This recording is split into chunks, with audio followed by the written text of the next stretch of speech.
Bienvenidos amigos televidentes, muy buenas noches a Pulso Político Electoral. El día de hoy, la última edición de Pulso Político Electoral antes de las elecciones de febrero 19 de este año, es decir, el próximo domingo. Luego de esas elecciones retomaremos ya la programación regular con Pulso Político. El día de hoy, evidentemente, vamos a continuar con los análisis de esta campaña electoral. ¿Qué sorpresas nos ha traído? ¿Qué elementos diferenciadores hay entre los distintos candidatos a la presidencia de la República? Y también trataremos, evidentemente, qué sorpresas nos podría traer una nueva conformación de la Asamblea Nacional en términos de correlación de fuerzas. Para analizar este tema del día de hoy tendremos a Adrián Bonilla, profesor investigador de la Facultad Latinoamericana de Ciencias Sociales Flaxo, al profesor también investigador de la Flaxo, experto en populismo y gobernabilidad democrática, Felipe Burbano de Lara, a Ángel Polibio Córdoba, presidente ejecutivo de la encuestadora CEDATOS, y a Carlos Coronel, investigador del Centro de Investigación y Estudios Especializados CIES. Con ellos, durante 55 minutos, estaremos analizando entonces las expectativas en cuanto a resultados electorales de este próximo domingo 19 de febrero. Por cierto, a todos nos ha generado expectativa. A mí me llega todos los días, a cada rato, desde Guayaquil. Dice, ¿tienes números? Hoy día no podemos hablar de números nuevos, podemos hablar de lo que ya se hizo público. Entonces le doy la bienvenida, caballero, Felipe, Ángel Polibio. Adrián, Carlos, gracias por estar esta noche en Pulso Político Electoral. Y comienzo en una primera ronda como para quitar el hielo y entrar en calor de este Pulso Político Electoral. Felipe Burbano de Lara, ¿cuál es tu evaluación en relación a esta campaña electoral? ¿Para ti es una campaña que responde a lo mismo como se han manejado las campañas anteriores? ¿Es una campaña atípica? Me parece que es una campaña atípica por el momento político que está viviendo el Ecuador y por lo que significa esta campaña. Me parece que esta campaña se inserta en un momento de transición.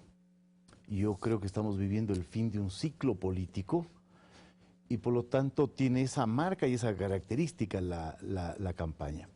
Segunda característica, me parece que es una campaña con liderazgos políticos grises, opacos, que no despiertan emociones en el electorado. Y yo pienso que eso es consecuencia también de este largo periodo de dominio caudillista, populista que hemos vivido en el Ecuador. Hay una fatiga, digamos, frente a este liderazgo, el presidente Correa, que ha sido un liderazgo muy potente, muy fuerte, y creo que el reverso de ese liderazgo es lo que estamos viendo, es decir, candidatos con débiles estructuras organizativas, que no despiertan emociones, que tienen dificultades también, pienso yo, para armar propuestas convincentes y creíbles para los electores. Lara, en esta campaña electoral, los partidos políticos han mostrado o han ratificado unas debilidades tremendas en cuanto a estructura. Sí, porque son partidos, bueno, el sistema de partidos fue arrasado. Entonces lo que estamos viviendo es un primer intento por reconstituir los partidos políticos, por reconstituir el sistema de partidos. La izquierda democrática se pudo inscribir, creo que días antes del inicio de la campaña, lo mismo el Partido Social Cristiano.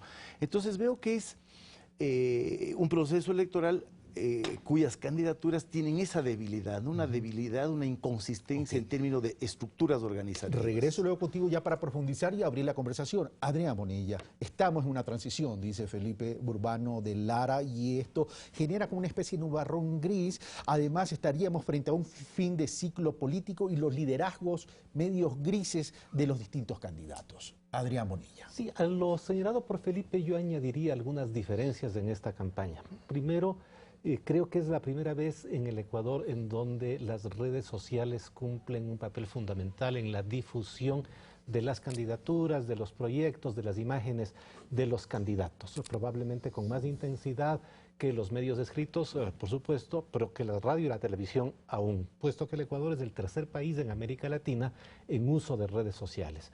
Y el electorado joven, el que tiene menos de 35 años, es un electorado que es casi el 50% del padrón actual. Entonces, las redes sociales muy importantes.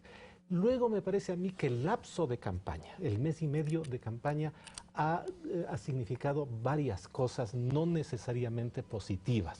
Primero, que siendo tan corto, la campaña sucia apareció inmediatamente, la campaña negativa apareció inmediatamente porque todas las candidaturas echaron toda la carne que ponían al asador desde el principio. Y al final, bueno, esto se fue radicalizando y ha sido el signo del intercambio político. Solo ahí para pedirte una precisión, Adrián, pero la carne al asador desde el principio del inicio de la campaña oficial, porque ya venía la campaña antes de establecer o la bajada del banderín de parte del CNE. Así es, o sea, ya habían movimientos políticos, pero el periodo de publicidad es muy corto y la publicidad negativa empezó desde el principio y no es una excepción.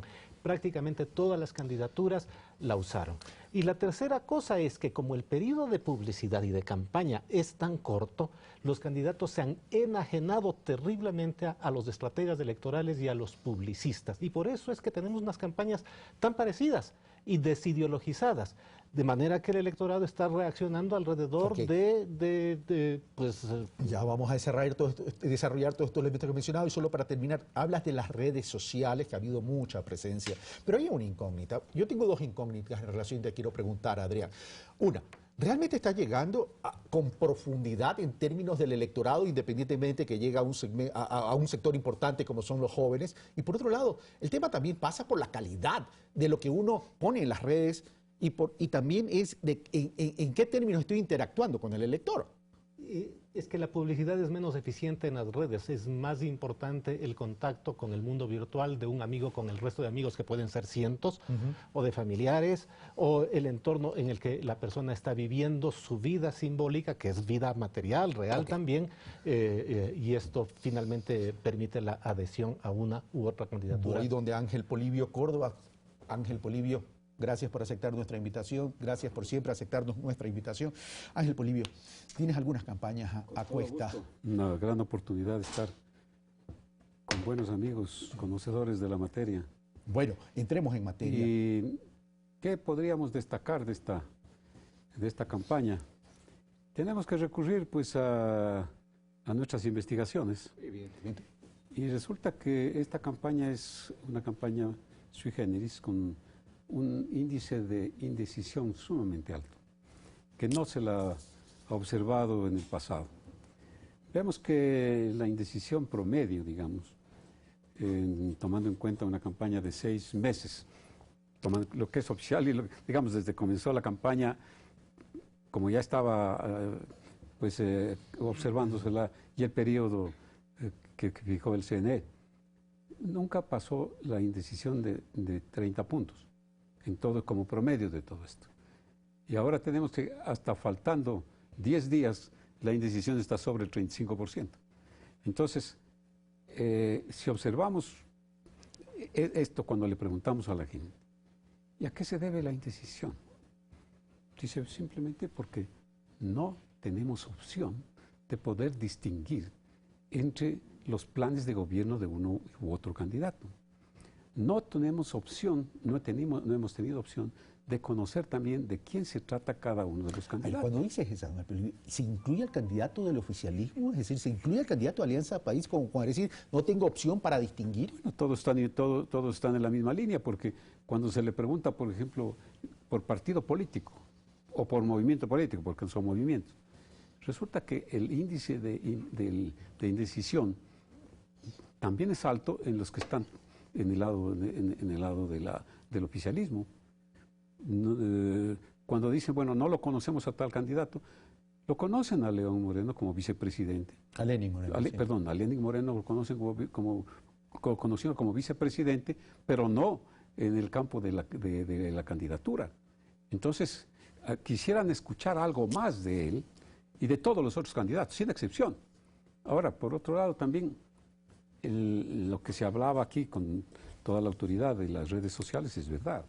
Nosotros decimos los movimientos, los medios de comunicación virtuales. Un medio de comunicación virtual que puede llegar al 80-85% de la población que ve, que entra a los medios, frente a los medios reales, decimos, que pueden estar en alrededor del 30 al 40%. O sea, doblan en personas que entran a las redes sociales.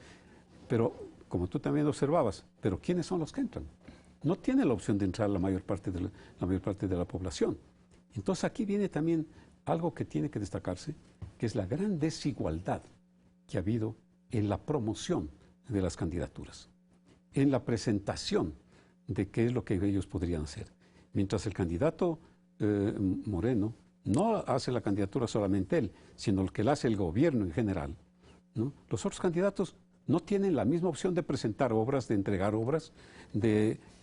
Hicimos nosotros un recuento de más o menos cuántos eran los spots que llegaban de parte del candidato del gobierno. Más de 10.000 al día, tomando en cuenta que son alrededor de 800 radios y que todas tienen algún spot. ¿Cuántos spots podían tener los candidatos que no están en la parte oficial? No llegan a 1.500. Entonces esa es la gran diferencia y el contenido todavía es muy diferente. Ok, ya vamos a eso. Esta es una primera ronda. Voy con Carlos Coronel. A ver, Ángel Polibio nos pone como ingrediente dos temas interesantes. Uno, los electores del lado de la oposición, llamemos así, al oficialismo, dicen, no logran distinguir los elementos diferenciadores, por un lado. Pero por otro lado, cuando ya vamos al lado oficial de Lenin, dice, tampoco hay o no lo identifican como el candidato a la presidencia, lo identifican como candidato como vicepresidente que fue. Ahora, el tema es, ¿por qué no logran distinguir dentro de los candidatos de la oposición, considerando que, por ejemplo, que Guillermo Lasso ya tiene algún tiempo en la campaña, si bien Cinta Viteri entró mucho después, el Partido Social Cristiano tiene también un recorrido histórico en la política ecuatoriana, y por otro lado, en el caso de Lenin, ¿qué significaría? Significaría que la presencia de Rafael Correa, que ha estado bien activo también en esta campaña electoral, absorbe identidad de Lenín Moreno. Carlos Coronel. Bueno, buenas noches. Encantado de tener el privilegio de compartir, digamos, ideas con gente tan experimentada y de mucho conocimiento. Yo creo que esa inquietud tendría algunas capas de explicación. La primera, coincidiendo con Felipe, estimo que esta es una elección de transición, lo cual además le convierte en una campaña electoral y en una decisión ciudadana muy atípica. Y habría que preguntarse hasta qué punto las organizaciones políticas y sus candidaturas dimensionaron esta condición atípica de la campaña. Es decir, de lo que hemos investigado, ¿no es cierto?, sobre todo en el periodo de campaña electoral, gran parte de la narrativa de las distintas campañas gira en torno a una condición de certeza, que es el presidente Rafael Correa, de forma explícita o implícita. Y eso, digamos, en el pensamiento de la ciudadanía lo que hace es siempre estarle devando, ¿no es cierto?, en el matiz de la decisión hacia esa condición de certeza. Primer elemento. En esa condición, digamos, de lo atípico, me parece a mí que ya pasaríamos a un escenario más de contenidos. ¿Qué contenidos se han manifestado? Yo le llamaría a esta campaña, y perdón por lo prosaico el ejemplo, pero es como la canción infantil de la lechuza, ¿no? Es decir, todos están calladitos y en realidad se dice mucho. Polibio acaba de mencionar, ¿no es cierto?, una estadística de spots, ¿no es cierto?, de pauta publicitaria, que en efecto sucede. Hay una pauta publicitaria importante desde los distintos grupos políticos. Sin embargo, en comunicación, sobre todo en comunicación política, una cosa es que el candidato o la candidata mencione algo y otra cosa es que el ciudadano, en efecto, esté escuchando eso que le dicen. Y eso no es solo, digamos, en términos del contenido, de la oferta que le plantea, sino además de cómo lo plantea. Y en eso podemos profundizar después. Entonces, creo que esta segunda capa tendría que ver con los contenidos. En general, detecto personalmente y a través de la investigación que hay un vaciamiento de la narrativa. O sea, se dice mucho y en realidad se le está contando poco al ciudadano y en general al elector. Eso configura, sin duda, este escenario de indecisión, que en el fondo no sé si debe ser, digamos, pensando en toda la estructura de una encuesta o de la investigación, no es solamente me decidí o no por quién votar, sino eventualmente están decididos, pero les falta el detonante que les permita, si quieren, militar sobre esa intención de voto o sobre esa preferencia que ya están teniendo en este momento. Pero yo quiero preguntarles algo, y abro ya la conversación. A ver, y antes de comenzar con lo que dijo Felipe Urbano de Lara, con el tema de la transición y el fin de un ciclo político, quiero preguntarles, si bien históricamente nunca se ha visto un nivel de indecisión tan alto, sobre todo cercano a la fecha del voto, a la fecha de elecciones, esa votación de indecisos o esa postura de los indecisos que todavía no revela sus preferencias, en algún momento tendrá que migrar. El tema es, ¿esa migración va a ser proporcional o esa migración puede variar de la proporción por elementos de última hora que se puedan presentar durante lo que resta de esta semana, que serían prácticamente 5 días. Felipe. Aquí rompo el orden, por favor. Yo creo que, digamos, ha venido bajando el porcentaje de los indecisos. Y de las encuestas que yo he visto, no veo muchas encuestas, veo pocas encuestas. La impresión que tengo es que mientras baja el nivel de indecisos, se mantienen relativamente las proporciones, el reparto de los votos tal como se venían mostrando en las encuestas. Siguen la tendencia que Entonces uno podría decir, digamos, una posibilidad es que se repartan equitativamente, ¿sí? Y no altere, digamos, el voto de los indecisos, no altere los pronósticos que anticipan las encuestas. El otro puede ser lo que decía Carlos, ¿no? Un voto escondido, ¿no? Este electorado que hoy día juega con las encuestas, que no confía en las encuestas, que tiene una gran desconfianza frente a la escena política, frente a los escenarios políticos, y que se guarda su decisión hasta el final. Entonces, eventualmente ahí puede aparecer una sorpresa, ¿no? Digamos, me inclinaría por la interpretación de Ángel Polibio, o sea, de todos modos, el hecho de que haya un porcentaje tan alto de indecisos significa que la elección del domingo todavía tiene una gran interrogante. Yo tengo otra interpretación de los indecisos, que es la dificultad que tienen los votantes, los electores, de reinsertarse en el mundo de la política después de este ciclo tan largo, que no es fácil. Que no es fácil. Es decir, ¿cómo me inserto yo? Me inserto desde el continuismo, desde el cambio, desde la ruptura, desde una demanda de transformación profunda de lo que ha venido siendo. Y ahí yo discrepo con Adrián y discrepo con Polibio. A mí me parece que hay posiciones bastante diferenciadas y definidas en esta campaña electoral. Diferenciada en términos de propuesta y lo que persiguen. En términos de propuestas, en términos de posiciones, en términos de horizontes políticos que le abren al Ecuador. Y ya vamos a hablar de eso. ¿Alguien quiere opinar sobre esto? Adrián. Bueno, si nosotros miramos la publicidad, si miramos la propaganda electoral, vamos a encontrar que las piezas publicitarias son bastante parecidas.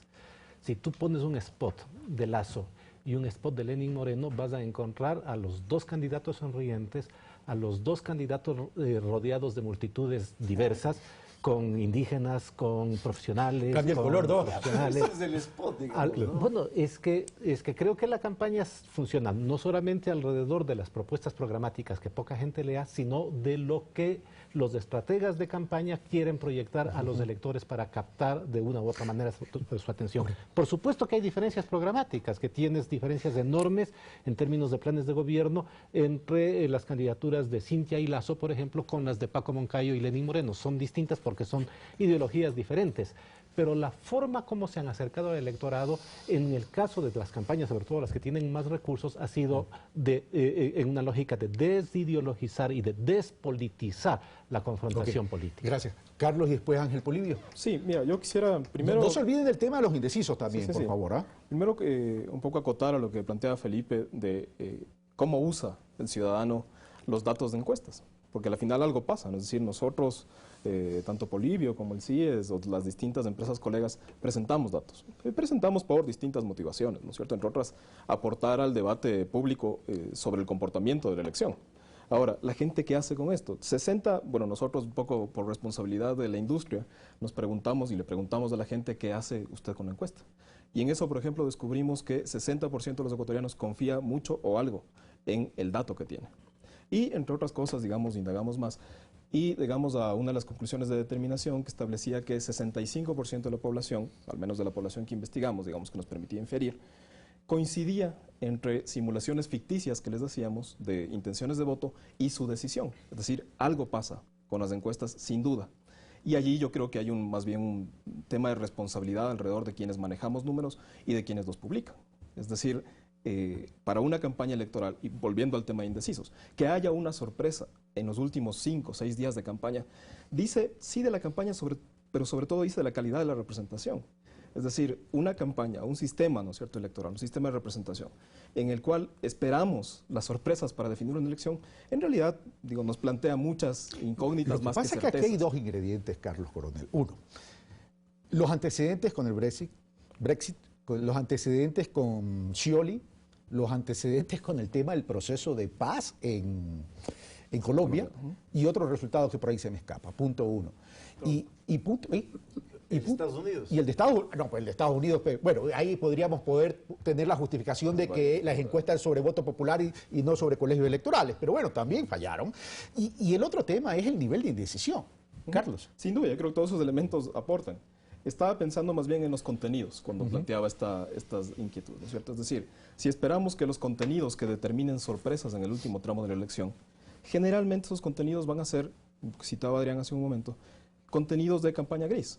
Es decir, terminar definiendo una elección por el demérito antes que por la capacidad que tiene una candidatura de presentarle ofertas a la ciudadanía, ofertas que la ciudadanía estime, digamos, pertinentes, útiles, y además de saber contarlas. Creo que por allí eventualmente podrían esperarse sorpresas. Ahora, digamos, pensando ya en el escenario de investigación como tal, es posible, primero porque hay una importante proporción de la ciudadanía que mantiene o expresa esta condición de indecisión. Sin embargo, yo insistiría más bien en la lectura, porque digamos una encuesta tiene bastantes más datos, de que esta indecisión manifiesta sobre todo un voto oculto, que la gente no quiere mencionarlo todavía. Y sobre eso está el signo de interrogación. Ángel Polibio. Sí, primero que es importante, creo, informar cómo es lo que se toma el dato de intención de voto. Primero, pues se le pregunta a la población electoral, después de un proceso, desde luego, bastante minucioso de probabilidad. Se le dice, usted se ha decidido o no ha decidido por quién votar. Ahí es donde sale este índice bastante alto. Cuando se cerraron las oportunidades de dar cifras, estaba en alrededor del 35%.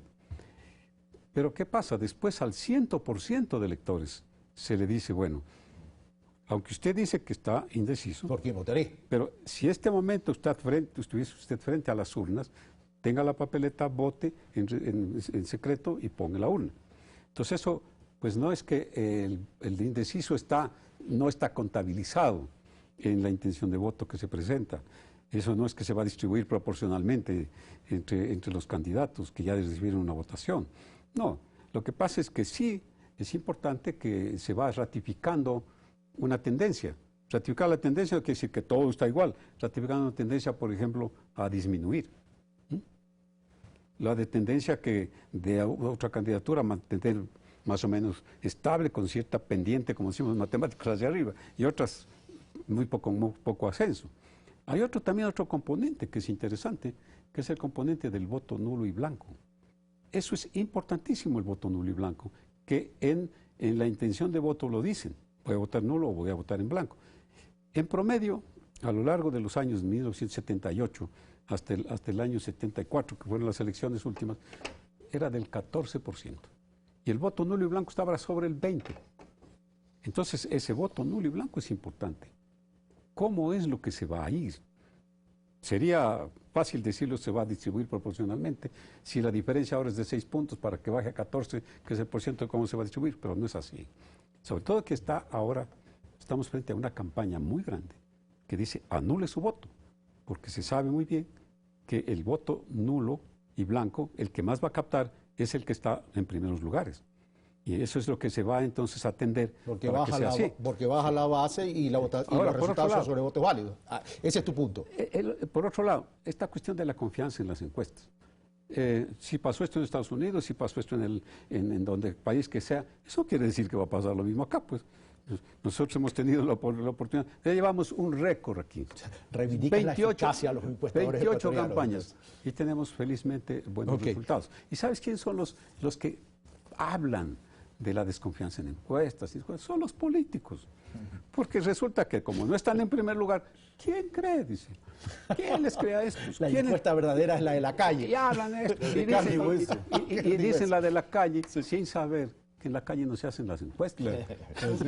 Pero se siente la política. Pero se la siente la política. Hay vibra. Entonces, ¿quiénes son los que dicen? ¿Quién les cree? Okay. Yo no necesito que me diga un político que me cree. ¿Quieres acotar algo, Sí, Carlos Coronel? Además, es importante, me parece a mí, un poco focalizar el escenario de una campaña. Es decir, ni Polibio ni yo somos candidatos. Claro. Ni los otros colegas. No tenemos candidato. Ni, A lo lo- mejor ni yo los, no tengo. ni los No sé otros si tú colegas, tengas. digamos. Sí, yo estoy seguro de que este año el Emelec vuelva al campeonato. Ese es mi candidato. Estamos seguros que ustedes dos no tienen candidato, pero bueno. Wow. Bueno, ¿a qué voy con esto? A que el comportamiento, ¿no es cierto? La ética del investigador, si se quiere, es presentar estos datos, como decía antes, pero además la campaña debe concentrarse, insistiría yo, en los contenidos. Cada minuto que la campaña electoral está hablando de encuestas es un minuto que no le está dedicando a hablar de los temas. Ya vamos a ir al tema, a otro tema, pero para ya terminar este ciclo de la conversación, dice, esta campaña electoral, ¿realmente se pudiese definir por los deméritos, señores? ¿O por las propuestas? ¿Deméritos o propuestas? Yo creo que hay un mix, no habría una ecuación así exacta, ¿no? Creo que en alguna... Pregunto esto por la intensidad de estas 2 últimas semanas. En alguna medida, todas las campañas tienen, primero, una forma de ver el mundo y se entiende que a partir de esa forma de ver el mundo, a partir de esa ideología, presentan una propuesta a la gente. Ahora, esa es una primera parte. La segunda parte, que es lo que se puede diagnosticar a través de la investigación, es si la gente está escuchando eso. Es decir, si se le está presentando ofertas que en realidad se sientan confiables, posibles de hacer y que se sientan de beneficio y luego que sean bien contadas. Creo que sobre todo en este segundo matiz de explicación hay un fuerte déficit de la campaña. Ok, ¿alguien quiere opinar sobre eso? Yo creo que hay un contexto que no es solamente nacional, que es regional y que está marcando el tema, digamos, de una campaña negativa, ¿no? Y es esta idea de que el fin de ciclo del llamado giro a la izquierda en América Latina viene acompañado de cataclismas políticos vinculados a casos de corrupción en Brasil, en Argentina, y me parece que eso lo está llegando al Ecuador. Entonces es un fin de ciclo que supuso una cantidad enorme de recursos, una concentración del poder, una centralización del poder, y creo que estos son elementos, bueno, y los escándalos que han saltado son elementos que están sobre el contexto electoral, no solo en el Ecuador, sino en el contexto electoral regional en este fin de ciclo político. Pero ¿no? estos niveles de crispación que a partir de todas estas denuncias, a partir de lo que describe Felipe, ¿no terminan también incidiendo en el electorado? Es decir, no me contesta nadie, voy a votar blanco nulo, o simplemente, bueno, el indeciso también puede votar blanco nulo, o sea, como el voto es obligatorio, sí va, pero puede incrementar el voto blanco nulo. Probablemente, pero en el Ecuador hemos tenido momentos de crispación desde la década de los 80. Y la abrumadora presencia del gobierno y del presidente Correa en los últimos 10 años de una u otra manera neutralizó, puso un paréntesis a estos momentos que caracterizaron la década de los 90, la década de los 80.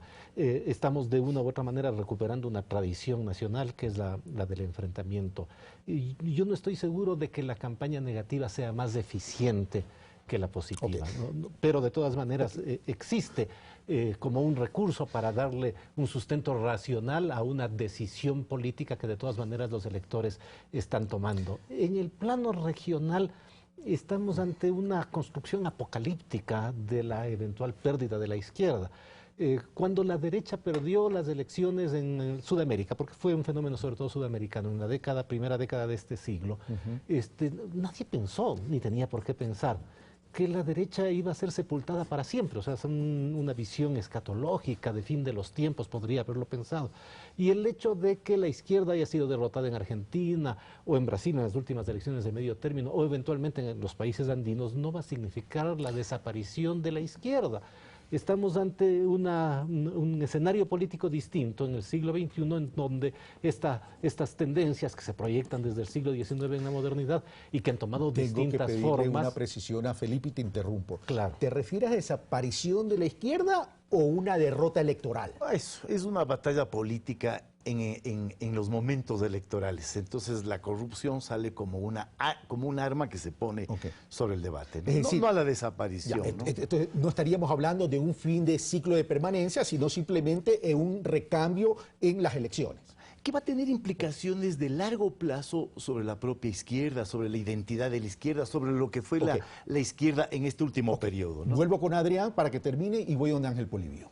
como tuvo la derrota de la derecha en la década primera en este siglo en varios países. Es decir, si lo vemos en una perspectiva histórica, podemos desdramatizar un poco el escenario y bajar el discurso épico que eventualmente las ideologías políticas construyen a propósito de la victoria o de la derrota electoral. Una derrota electoral de la izquierda en el Ecuador no va a significar más que una derrota electoral y probablemente, claro, el regreso de una forma de ideología distinta al gobierno del país, pero las dinámicas estructurales que tienen que ver, por ejemplo, con la inserción del país en la globalización, van a poner los mismos límites al próximo gobierno, cualquiera que sea de derecha o sea de izquierda. Sea de derecha o de izquierda, en términos presupuestarios, gasto público, las políticas públicas van a ser de una u otra manera pero ese es el análisis en esta mesa, pero vamos a quienes están siempre consultando al elector. El elector en el Ecuador vota por ideología, Ángel Polibio. Mira, Carlos, pues a mí yo tengo la suerte, diría, de estar recibiendo datos todos los días de los tantos estudios que se hacen en el país. Y yendo a las ideologías, cuando se le pregunta a la población, ¿usted de qué ideología es? ¿Qué tendencia política tiene? Izquierda, centroizquierda, derecha, centroderecha, ¿qué pasa? Desde que está en derecha o centroderecha, 18%. De izquierda, centroizquierda, 18%. La mayor parte de la población, yo no quiero hablar nada de ideologías, a mí no me interesa. A mí lo que me interesa es que me resuelvan los problemas que tengo actualmente. Y eso me lleva a la siguiente pregunta. ¿Cuáles son los problemas? Entonces aquí vendría la respuesta a tu pregunta. ¿Y cuáles son los problemas? Primer problema. El problema que tiene que ver con la economía, el problema que tiene que ver con la crisis, el problema que tiene que ver con el desempleo, 58 puntos. Y surge ahora, desde un año acá, prácticamente desde unos 8 meses acá, la corrupción, 22 puntos. De lo que tenía hace 3 años, 4% de peso, ahora tiene 22 puntos. Entonces, ¿qué pasa?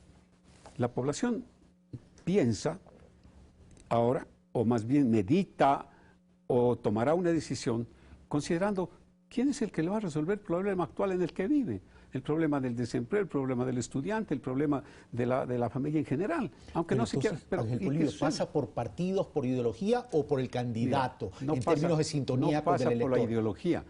Recuerda y tiene muy presente cómo ha sido el gobierno en los últimos 10 años y si es que le gusta continuar o no le gusta continuar.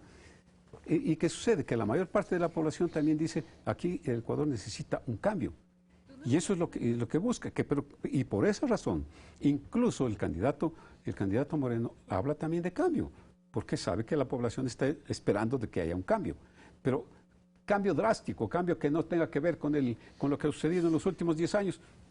Esa es una posición dividida, desde que todos hablan de candidato venimos hablando de cambio, con la fuerza del cambio, todo el mundo quiere cambiar. Todo quiere cambio, sí. Y eso es lo que dice la gente. Ahora, vamos al tema. A ver, si los principales problemas que lo identifica ya Ángel Polibio y que seguramente en tus investigaciones también las ha identificado, porque esto es Voz Populis, se habla del tema de la economía y el desempleo. Comencemos por la economía y el desempleo. Entonces, pasa que las propuestas deben guardar sintonía con las necesidades de solucionar un problema del electorado. Y lo que va a decidir entonces aquí en la elección es la credibilidad del candidato que propone y el cómo piensa llegar a esa solución. Carlos Coronel. Sin duda. Es decir, pensemos en un caso así muy concreto, que es el caso del empleo, ¿no es cierto? Que dentro, digamos, del conjunto de apreciaciones, de percepción de problemas de la ciudadanía, es uno de los elementos importantes. Ahora, dentro de este tema del empleo hay una cifra, ¿no es cierto? La cifra oficial de desempleo, subempleo, etcétera. Y cuando uno lo mide a nivel de percepción, hay una significante diferencia. Es decir, hay una percepción fuerte alrededor del tema de desempleo, mientras la data oficial plantea otro resultado. Y no es que te miente el uno o te miente el otro, ¿no es cierto?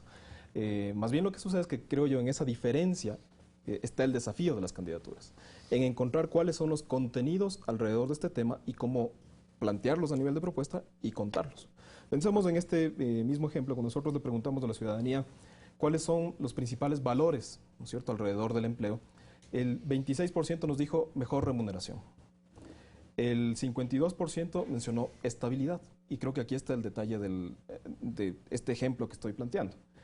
y es encontrarle los contenidos a las ofertas. Estabilidad en términos del empleo. Sí, de tener la posibilidad de llegar a un trabajo, tener una permanecer. carrera, ¿no es cierto? Tener posibilidad de ahorro, comprarse una casa, comprarse un carro, la educación de los hijos, etcétera. Todo lo que se puede armar alrededor de la estabilidad. Lo que habría que preguntarse es si las campañas están comprendiendo en su integralidad este deseo de la gente, esta expectativa de la gente. A mi criterio, que es sobre todo el criterio que yo obtengo de la investigación, me parece que no en forma adecuada o suficiente al menos. Porque, como decía y vengo comentando en algunos momentos, no necesariamente la gente está escuchando exactamente eso que quisiera escuchar. Y eso se ve, digamos, más allá de las variaciones marginales que sin duda toda intención de voto tiene, se notan fuertemente dos segmentos de elección. Es decir, se nota un segmento alrededor de la campaña oficialista y un segmento alrededor de quienes no votan por la campaña oficialista. Y ahí no ha habido movimientos aquí fuertes. tenemos entonces la presencia de los candidatos y vamos entonces al estilo de hacer campaña. Estamos entendiendo entonces que la campaña es en términos de impacto mediático. Unos dicen, voy a generar 100 empleos. Otros dicen, voy a generar 100 empleos menos uno. Otros dicen, voy a generar 50 empleos.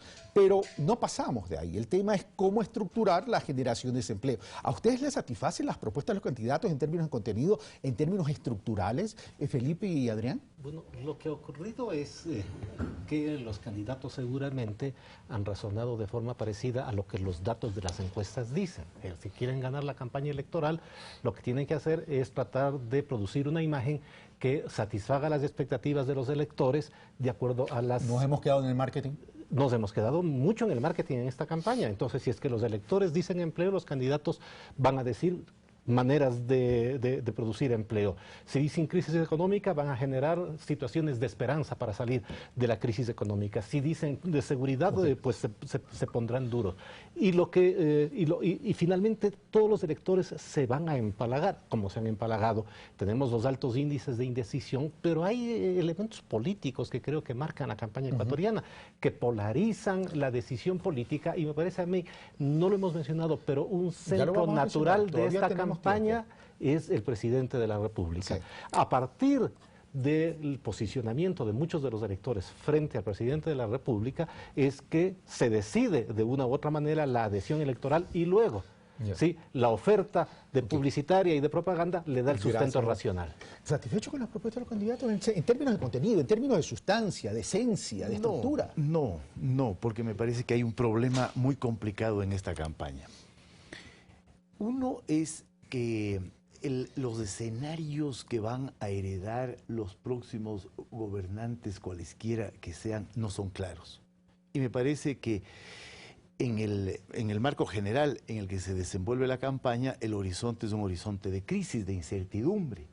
¿Sí? Vamos a tener que cambiar, pero no sabemos exactamente qué tan profundo es esa crisis. Se habla que estamos saliendo de la recesión, pero el tema es, ¿realmente estamos saliendo de la recesión o cómo salimos de la recesión? Entonces me parece que hay un tipo de oferta electoral que es muy de baratillo, ¿no? 1 millón de empleos, voy a duplicar el bono de ni sé qué, voy a hacer ni sé cuántas casas, pero no pasamos de eso. O sea, no hay una capacidad, me parece a mí, de reflexión más profunda sobre lo que necesita el país o sobre lo que se puede hacer con el país. Y me parece que el problema que explica eso es esta incertidumbre a la que se va a enfrentar todo gobierno en los próximos años. Entonces, ¿qué ofrezco?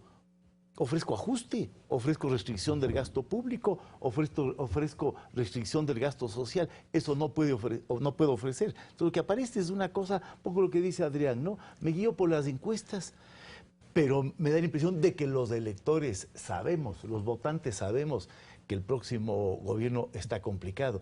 Y somos escépticos también frente a estas ofertas. Si el elector sabe que estamos complicados frente a un nuevo periodo, entonces el elector, que también es inteligente, evidentemente dice, a ver, aquí el que venga va a tener que ajustar aquí, allá, etcétera, etcétera. Frente a esa inquietud que la ha planteado Felipe, les pregunto a los dos investigadores para regresar con Adrián, el tema es, ¿qué tan diferente va a ser el Ecuador del próximo periodo en manos de cualquiera de los candidatos en términos de su posición política y frente a las necesidades del elector? Ángel Polibio, bueno, la Carlos situación del Adrián. país no va a cambiar pues a partir del 19 de febrero, más bien digo, del 24 de mayo, cuando tomará posición el presidente. Porque la situación del Ecuador es una situación difícil. es una situación crítica, la recesión es un hecho. Pero la manera de tomar las decisiones de cada uno de los candidatos es distinta. Ahora lo que pasa es esto. Sí. Se necesita primero hacer una valoración real de las verdaderas cifras, porque lo que se presenta no es realmente lo que está sufriendo el país en la magnitud de la crisis y de la economía y de lo que tiene que enfrentar después. Ahora, y si bien lo mencioné hace un momento, también hay que tomar en cuenta que la campaña, la forma como se presenta la campaña es muy diferente. La campaña que se presenta de parte del candidato Moreno, auspiciado, patrocinado, ayudado, colaborado por todo el gobierno, con el presidente de la República a la cabeza, es muy diferente, porque él se presenta muy poco, habla muy poco, pero en cambio tiene una cantidad de obras, de reuniones, miles de personas que van, no sé si esas personas irán a votar o no por Moreno, pero eso es lo que se presenta ante la población, frente a otra exposición de los candidatos que no tienen nada que ver con lo que realmente le presenta el candidato oficialista. Y la gente dice, bueno, ¿y cómo nos va a resolver el candidato X el problema que realmente lo vivimos hoy? Y en eso se tiene que insistir. ¿Cómo va a resolver el problema de la crisis, el problema del presupuesto familiar insuficiente, el problema de los jóvenes, ¿no? Entonces ahí viene el baratillo. Pero ahí viene también un elemento diferenciador, Ángel Polibio, porque dice, a ver, si la pregunta es, ¿cómo lo voy a solucionar? Y se habla de disminuir el gasto público. ¿Qué gasto público vas a disminuir? ¿Vas a disminuir el gasto corriente? ¿Vas a disminuir el gasto de inversión, con lo cual tienes afectación en el crecimiento económico, en consecuencia con problemas de empleo? ¿Vas a eliminar o vas a racionalizar subsidios? Entonces, la pregunta mía es, si vemos a un Lasso y a una Cintia versus un Lenin con un Paco Moncayo, uno deduciría que son estilos de modelos completamente distintos entre los unos y los otros. Carlos Coronel y Adrián y luego Felipe. Bueno, creo que se evidencia eso en el papel, no se siente, no se detecta claridad específica más allá de las argumentaciones o las ofertas puntuales sobre el modelo, que es finalmente lo que permite solucionar en el fondo la crisis en sus distintos indicadores. Es decir, no solamente pensemos en un elemento específico, digamos que se reduce el nivel de personas que dependen salarialmente o laboralmente del sector público. En el país, 9 de cada 10 empleos son generados por el sector privado, lo cual quiere decir que contraer el sector público no necesariamente contribuye en conjunto a tener más flujo de dinero o a poder utilizar ese dinero en otras cosas. De modo tal que yo creería que, primero, no hay elementos fuertes, ¿no es cierto?, que dimensionen la posibilidad de un modelo alternativo desde las candidaturas. Incluyendo el oficialismo. Sí, y más bien me iba a referir al oficialismo. No hay un contenido, porque también habla de cambio, ¿no es cierto?, como ha mencionado Polibio.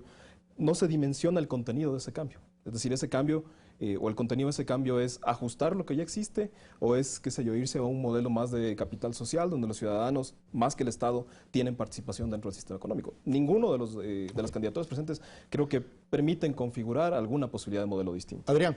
A mí me parece muy difícil que los candidatos planteen cuál va a ser la política pública del ajuste o de la reducción del gasto público o de enfrentamiento al ciclo económico y a la recesión que está viendo el país. Y esto de una u otra manera lo miramos en el diálogo que organizó el diario El Comercio, en donde ningún candidato planteó primero cuál es la problemática, como no sea desde una retórica efectivamente de campaña, con salidas reales, ¿no? Entonces tuvimos las ofertas de empleo, las ofertas de vivienda, tuvimos las ofertas de seguridad, tuvimos las acusaciones de corrupción y nadie va a solucionar el problema del país vendiendo los aviones presidenciales. No se puede solucionar, es un recurso simbólico. El problema del país es mucho más grave, pero los candidatos no pueden hacer otra cosa que referirse al mercado al que quieren captar. Y, por ejemplo, en un escenario de esa naturaleza, lo que nosotros tuvimos son piezas publicitarias recitadas más o menos de memoria por los candidatos, porque no tuvimos diálogo ni exposición de este análisis los candidatos todos son unos híbridos, pero bueno, vamos. Estuvieron bastante parecidos todos pero hay un común denominador, Felipe. Yo creo que hay un marco de lucha ideológica, de disputa política, que es anterior a la campaña y que está implícita en la campaña, ¿cierto? Porque uno dice, si todos más o menos tienen un discurso electoral, todos hacen ofertas, pero yo creo que hay un trasfondo de debate, de lucha política, de lucha ideológica. O sea, hemos vivido... Y de historial. De tradiciones, Sí, claro. de tradiciones políticas, de pluralismo político. Hemos vivido 10 años de polarización, de confrontación. Eso está presente en la campaña, eso está implícito en la campaña. Quizá no está tan implícito en los mensajes, en las ofertas, pero creo que eso se está jugando. Y yo creo que los electores somos conscientes de que eso está en juego en esta elección. Entonces, hay diferencias, hay lucha ideológica, hay marcos generales dentro de los cuales los candidatos se ubican, se diferencian, y en esos marcos creo que se van a hacer la lectura de los ofrecimientos. Pero en ese marco que se diferencian, hay un común denominador, en que todos lo quieren, que es la dolarización. El tema es cómo sostener la dolarización. Y ahí sí juega ese marco diferenciador que tú mencionas, Felipe.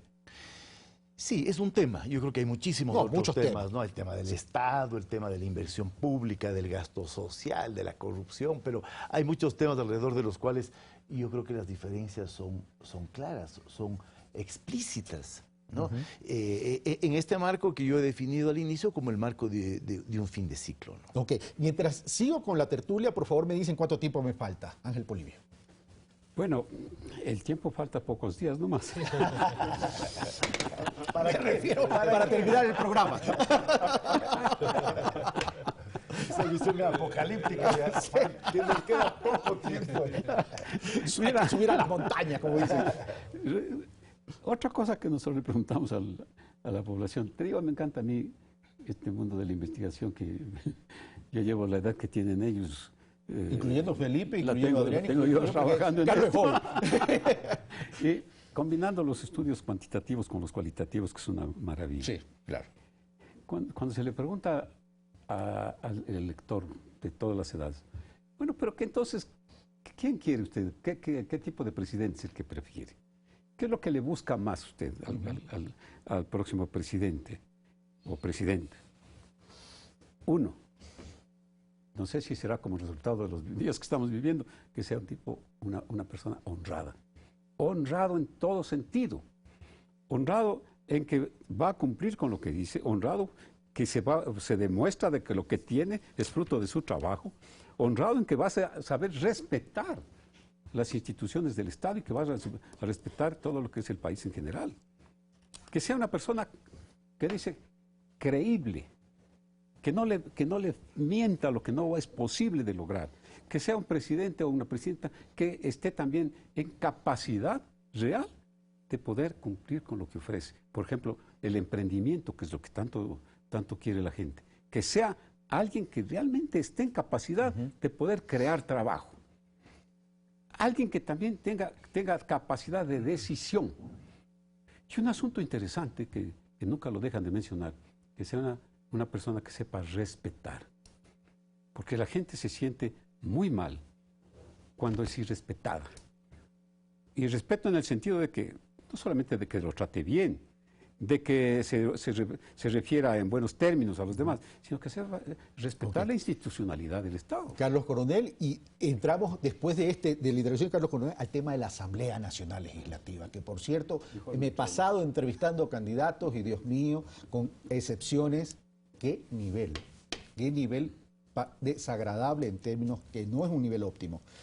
Carlos Coronel. Bueno, yo para aportar en este sentido creo que volvería al primer argumento planteado por Felipe, ¿no? Que es una elección en el contexto de una transición, que determina, por supuesto, una campaña y unas candidaturas que responden a una campaña electoral atípica. Y es que, sobre todo al principio de la elección, de la campaña electoral, incluso meses antes, lo que se lograba detectar en la ciudadanía, sobre todo a nivel cualitativo, era una condición de orfandad.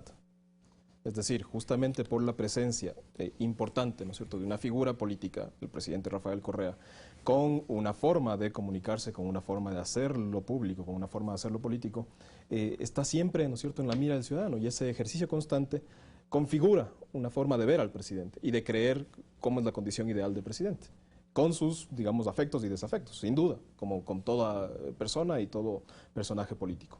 Frente a esa sensación de orfandad, lo que ha permitido el desarrollo de la campaña es no resolver la sensación de orfandad en el fondo, sino más bien ir aproximando cada candidatura a un poco llenar este vacío. Y en esa condición, algunas candidaturas han sido más eficaces, más eficientes, y algunas no lo han sido tanto. Me quedan 5 minutos y ya creo que 4 minutos y medio. Asamblea Nacional, una nueva correlación de fuerzas. ¿Se prevé para este nuevo periodo? Me refiero a la correlación de fuerzas en la Asamblea Nacional Legislativa. Y si es así, ¿estará en riesgo la gobernabilidad del país en los próximos 4 años, Felipe? Yo tengo la impresión de que sí, de que el escenario de gobernabilidad para el próximo periodo va a ser muy complicado. Me parece que esa es una de las paradojas de esta revolución, habernos llevado después de un ciclo de 10 años a un escenario parecido al que vivíamos en el contexto de la larga y triste noche neoliberal. Yo veo, cualquiera que gane el resultado, veo un presidente débil, en términos de imagen, en términos de prestigio, en términos de liderazgo. Creo que vamos a vivir el reverso de este liderazgo de Correa, es decir, un vacío de liderazgo, y también creo que vamos a vivir, y este es otro elemento del fin del ciclo, la ausencia de un movimiento mayoritario como hemos tenido en los últimos 10 años, que ha sido excepcional, que ha sido inédito en la historia política del Ecuador. Yo creo que no, yo creo que estamos volviendo a los contextos pre-revolución ciudadana, de dispersión y fragmentación de la representación, y por lo tanto presidentes débiles con parlamentos fragmentados, probablemente obligados a negociar y hacer ajustes, y con unos malestares ahí que pueden empezar a ebullir. Ok, Adrián. Sí, yo encuentro que la Asamblea Nacional va a ser una asamblea heterogénea, aun si es que tenemos un grupo mayoritario, porque la forma como se escogieron las candidaturas dentro del Movimiento País evidenció una serie de contradicciones internas. Entonces vamos a tener un Movimiento País que a lo mejor va a tener el bloque más grande, a lo mejor mayoritario, pero con muchas mini fracciones dentro. Y luego muchos otros grupos de la oposición que al no estar articulados partidariamente, porque no tenemos partidos políticos ideológicos, tal vez con la excepción de la Izquierda Democrática, Unidad Popular, los partidos tradicionales, lo que tenemos son grupos electorales. Vamos a tener efectivamente una asamblea heterogénea, fragmentada, en donde cada decisión importante tiene que negociarse con un presidente que no va a tener la abrumadora mayoría gobernabilidad en riesgo, de la que gozó Rafael gobernabilidad en Correa. riesgo. No necesariamente, porque se puede gobernar. Pero compleja. Se puede gobernar compleja. mediante negociación. Carlos Coronel y después Ángel Polibio. En efecto, creo que es un escenario al menos distinto del que se mantiene ahora, ¿no? Creo que la mayoría oficial en este periodo de gobierno ha sido prácticamente irrepetible. Incluso estadísticamente es muy complejo llegar a ese número de forma fácil, ¿no? Y creo que dentro de esa lógica, sin duda, ya la operación política va a requerir de mucha más precisión. Lo que habría que inquietarse allí es, volvería yo a la inquietud anterior con relación al modelo, es decir, por supuesto, un modelo de gobierno, una forma de ver el mundo también requiere de unas leyes. Entonces, ¿en qué medida pueden aportarse entre estas dos condiciones? ¿No pueden llegar a convivir un parlamento, una asamblea fragmentada, no tan fragmentada eventualmente, con un ejercicio de liderazgo desde el Ejecutivo que, como bien indica Felipe, no va a tener la fortaleza o el vigor que actualmente tiene Los ministros de la política van a volver a un protagonismo tremendo en los próximos 4 años, por lo que veo. Ángel Esperemos Polibio. que no les compren maletinas, ¿no? Siempre utilizando algunos datos. La indecisión para saber por quién votar o cómo votar por los asambleístas, 68, el doble de lo de presidente. ¿Y a qué se debe? 68%. 68% de indecisión para el voto de asambleístas. ¿Va a haber el efecto voto en plancha? Espérate un ratito. Y después, ¿y a qué se debe? 70 y pico, 75% no conocen quiénes son los candidatos. Entonces se van a guiar a lo mejor de las listas, que son múltiples números de listas. ¿Y qué es lo que va a suceder? Me parece. Si en el campo presidencial el 35% está con un candidato oficialista y 65% es de la oposición, porque si se uniera a la oposición tendría 65% frente a 35% en el campo presidencial, eso también se va a reflejar en la asamblea. Y tome en cuenta esto, que cuando nosotros le preguntamos a la población, ¿usted cree en la palabra de los asambleístas? 16% creen. Fíjate eso. Lo pusiste en positivo. 16% sí. O sea, Podríamos la gran decir, mayoría no. 84% no le creen. Entonces, hasta eso ha llegado. ¿Y como consecuencia de qué? De la forma como se ha manejado la Asamblea a lo largo de todos estos años. ¿Quién puede considerar de que ellos trabajan, actúan en forma tal que se manejan de acuerdo a lo que ellos piensan? Pero, entonces, va a ser tal vez una cuestión más heterogénea de lo que estaba ahora, porque ahora pues tiene un grupo de 108 frente al resto. Pero ese que nivel no de son nada. desconocimiento no le va a llevar al practicismo y al facilismo de votar en plancha.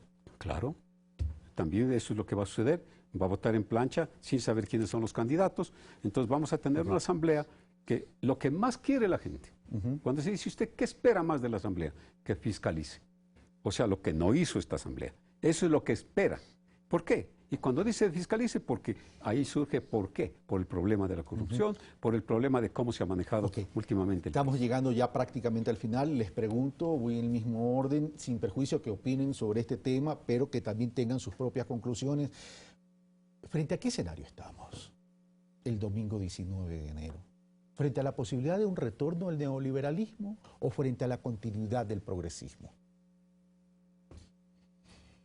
Yo creo que estamos frente a dilemas, ¿no? Dilemas que yo no sé bien cómo se van a resolver. No me parece que estemos frente a la posibilidad de un retorno del neoliberalismo, porque me parece que en ese sentido el legado de estos 10 años, digamos, dejó un horizonte distinto, ¿no? Que va a traer como consecuencia demandas distintas, presiones distintas. Entonces no me imagino un tipo... Presiones desde lo social. Desde lo social, ¿no? No me imagino un tipo de ajuste que pueda repetir las fórmulas, los lineamientos de la ortodoxia neoliberal de los años 80, 90, que además en el caso del Ecuador nunca se dio esa ortodoxia, ¿no? Y quizás si uno mira lo que pasa en Argentina, el drama de Argentina es no saber qué tipo de ajuste se tiene que hacer para enfrentar la crisis. Entonces no veo, digamos, como posible escenario el retorno de una ortodoxia neoliberal que haga un ajuste de esa naturaleza, ¿no? Pero tampoco veo claramente cuál es la vía que nosotros vamos a encontrar para enfrentar la crisis. Ok, ¿no? gracias Felipe. Adrián, la misma actitud. Bueno, creo que los retos de política pública del Ecuador ponen un montón de límites a cualquiera que vaya a ser el próximo presidente de la República. Y para hacer una analogía también, en este caso con Brasil, la forma como la economía se manejó durante Dilma en el último año no es muy diferente a la forma como la están manejando después de Dilma en el Brasil. Aquí tenemos un problema de déficit fiscal, tenemos un problema de deuda externa, tenemos un problema de recesión. Las recetas no son muy diferentes. El tema es cómo se va a afrontar. Las posibilidades no son tantas ni tan variadas. No estamos frente a la lucha de esta neoliberalismo versus progresismo. Creo que las opciones de política pública son parecidas para todos los candidatos. Las posibles salidas van a tener No hay matices, pero opciones. en términos grandes todos van a tener que tomar decisiones relativamente Gracias, Adrián. parecidas. Ángel Polivi. Bueno, la situación, pues, como ya se ha mencionado también acá, la situación es muy compleja, muy difícil. No se va a resolver el problema económico, el problema de crisis, el problema de recesión, como se menciona, con el solo cambio del presidente. Es la realidad muy difícil que le va a tocar al próximo gobierno enfrentar, porque la cuestión del endeudamiento, en fin, del presupuesto, de los recursos que cada vez no son suficientes, de esos endeudamientos que cada vez se ven son más raros, eso es algo que le va a tocar al nuevo presidente, al nuevo gobierno enfrentar. Y por eso esperemos de que la población pues piense bien cómo votar y que bueno que en esta ocasión les diga que cuando el entrevistador de datos a la salida del sufragio le va a preguntar por quién votó, le digan la verdad. Para esto a las 5 de la tarde, decirles cómo va a ser. Te estás curando en salud, te estás curando en salud. Carlos Coronel. Bueno, yo más bien para comentar desde el lado de quienes estamos en el oficio, ¿no es cierto?, de la investigación y la comunicación política, fuera de la pregunta, sí, en rigor como tal, lo importante sería que al menos este último tramo de la campaña logre aportarle algo al ciudadano. En términos, primero, de omitir en la medida de lo disponible la campaña gris, que en realidad no le aporta. Difícilmente. Es será. decir, en todas las investigaciones que nosotros hemos hecho, el impacto que tiene, por ejemplo, el tema de corrupción es un impacto marginal, porque la gente sabe que en el escenario de la contienda electoral se habla cualquier cosa. Y eso es lo que ha estado sucediendo. Seguramente, digamos, y eso ya es más ámbito de lo jurídico, ¿no es cierto?, del procedimiento, habrá que determinar si es que es o no cierto, si es que hay o no culpables, pero es un escenario que la gente lo ubica por fuera de las elecciones. Sabe que en elecciones pasa esto y no debe impactarle diametralmente, y eso se lo puede evidenciar a través de encuestas. Me parece a mí que otro elemento es que se en alguna medida avance, ¿no es cierto?, el tema de indecisión, no solo en términos de que la gente finalmente decida por quién o no votar, sino que tenga la libertad, en efecto, de comentarlo adecuadamente, y parte de eso es tener un ejercicio adecuado de investigación, que es lo que planteaba Polibio para el día domingo, ¿no? Gracias, Carlos Coronel. Y antes de despedir, para los dos investigadores, algo que quieran contestar, pero esto es un sí o un no. El nivel de indecisión puede cambiar la tendencia que hasta ahora hay, que muchos dicen una primera vuelta. ¿Le ponen ustedes la carta en esta mesa para tomarles la elección el domingo 19? Claro, el nivel de indecisión pues va a ser determinante en el voto final, pero también, Carlos, el voto nulo y blanco. No te olvides de esto, que la gente vote por alguien, no anule su voto, no vote en blanco. Gracias. Porque eso es meritorio para Carlos el ciudadano. Coronel, Adrián y Felipe. Sí, yo coincidiría exactamente en lo mismo. Es importante encontrar los elementos de por qué la gente no está decidiendo. Y particularmente yo estimaría que este segmento de la población, en caso de no llegar a decidirse, más bien se estaría movilizando justamente hacia nulo o blanco. Adrián. Yo intuyo que el resultado va a ser apretado, que a las 5 de la tarde las exit polls nos van a dar una pista y que el conteo rápido nos va a dar otra, pero vamos a estar debatiendo ese resultado algunos días. Felipe, tú cierras. Yo tengo la sensación de que está todavía abierto el proceso. No, está abierto el proceso. Que no hay definiciones todavía. Que no hay definiciones por lo que se ha dicho aquí. Mi intuición, mi sospecha es que vamos a una segunda vuelta. Que todo lo que se ha venido configurando apunta en esa dirección. Pero dependerá, me curo en salud, de los indecisos. Miren que los tengo grabados el domingo, les saco la grabación. Felipe, muchas gracias. Ángel Polibio, un gusto. Carlos Coronel también. Y Adrián Bonilla, como siempre, muchas gracias. Esto fue, amigos televidentes, Pulso Político Electoral. Este fue el último programa de Pulso Político Electoral en este tramo de la campaña. Por cierto, si existiese una segunda vuelta electoral, por supuesto que vamos a continuar. Pero debo también hacer una aclaración. Entrevisté a la mayoría de los candidatos. Lamentablemente, ni Guillermo Lasso ni Cintia Viteri aceptaron ser entrevistados en Pulso Político Electoral. Las invitaciones estuvieron en manos de ellos desde el mes de octubre del año pasado. Un fuerte abrazo. Yo los espero el día de mañana en Pensamiento Crítico, con más entrevistas, con más análisis y sobre todo con más opinión.